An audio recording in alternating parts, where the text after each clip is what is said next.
नमस्ते, प्रणाम। एक मंडप का गाना गाने जा रहे हैं। आधा मड़वा बाबा पाना छावे न, आधा मड़वा छावे कर, आधा मड़वा छावे कर, ताई भीतर बाबा पलंग बिछावे न,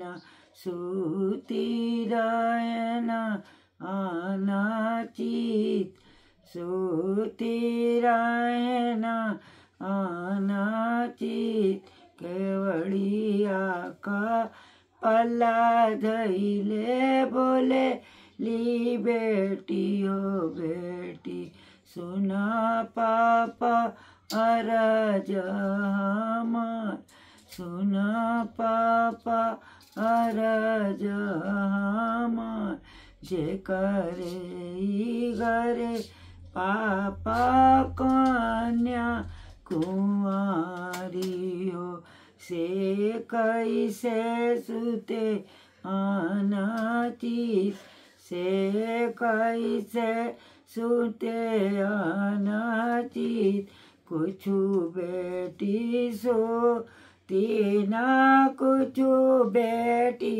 जागी ना, कुछु रे दहेजवा के सोच, कुछु रे दहेजवा के सोच, आधा मड़वा भैया पाना न छावे न, आधा मड़वा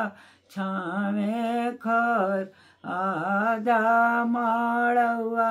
छावे खर, ताई भीतर भैया पलंग बिछावे न, सोई रहे नया अनचित, सोई रहे न अनचित, केवड़िया के पल्ला धइले बोले ली कवन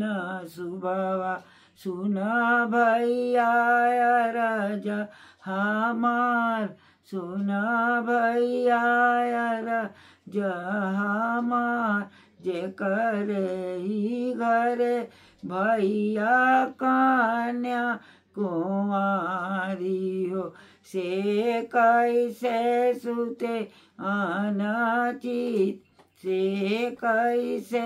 सुते अनचित, कुछु बहिना सोई ना, कुछु बहिना जागी ना, कुछु हो दहेजवा के सोच, कुछु हो दहेजवा के सोच, कुछु हो दहेजवा के सोच।